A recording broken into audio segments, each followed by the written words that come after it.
Tsale, it's story time. Today, let's take a trip to Vienna, Austria, and the masterpiece by Mozart, Cosi fan tutte, meaning all women are like that. Music by Mozart, libretto by Lorenzo da Ponte. Why are Mozart and da Ponte saying that all women are like that? All women are like what? Well, here's the story. There are 6 main characters in this opera: Fiordiligi, Ferrando, Dorabella, Guglielmo, Don Alfonso, and Despina.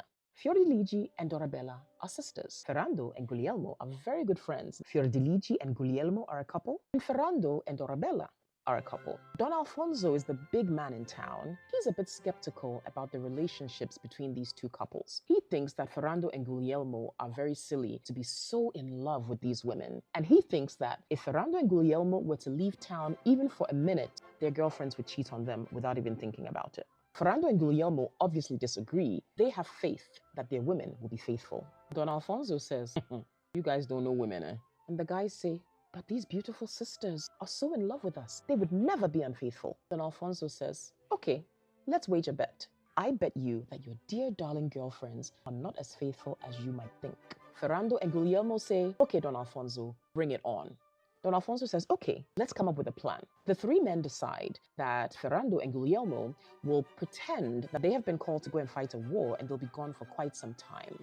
Despina is also going to be part of this whole hoax. So the men approach the sisters with this story. Fiordiligi and Dorabella are devastated that their men are going to be leaving them and they don't even know if they'll come back alive and unharmed. The couples reluctantly bid goodbye to each other. The women bid their men farewell on their war journey, and the real drama begins. Despina sees how brokenhearted the women are and she reassures them and she says, listen, why are you crying over men? Oh, no. Plenty of fish in the sea. Come on, have some fun. Don Alfonso has already promised Despina that if she helps him to win the bet, she's gonna get something good out of it. Despina is doing the most. I mean, she's convincing these women that, look, maybe you'll find some handsome young men who'll come into town and sweep you off your feet. By this time, Don Alfonso has helped the 2 men, Ferrando and Guglielmo, to change into disguises. What is the disguise, you ask? They are dressed as Albanians.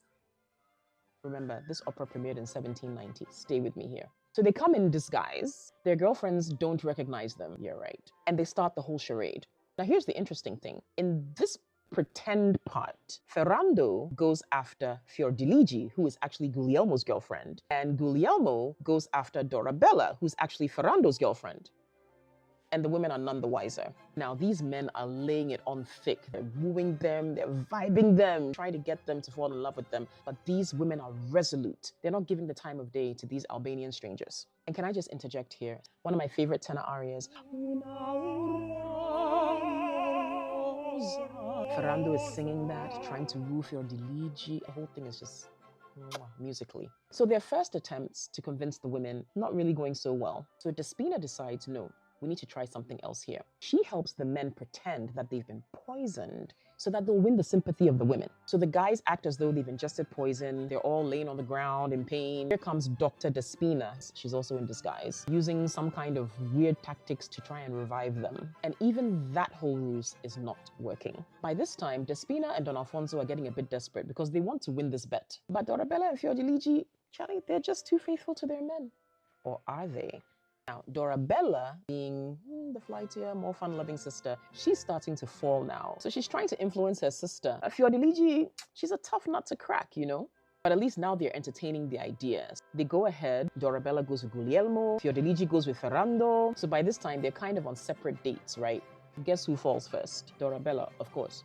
Fiordiligi is still doing hard girl things. So Ferrando finds out that Guglielmo has been successful in wooing Dorabella, and he is heartbroken. He's like, what? But hang on a second. Guys, isn't this weird? Like, how do you go after your best friend's girl, even for a bet, and feel good about it, Charlie? So because of that, Ferrando is even more determined to get Fiordiligi. This time, he takes the whole thing like World Cup. Raps upon raps, lyrics upon lyrics. Next thing you know, Fiordiligi falls. Of course, Don Alfonso is ecstatic because he won the bet. And by this point, the sisters have forgotten about their boyfriends.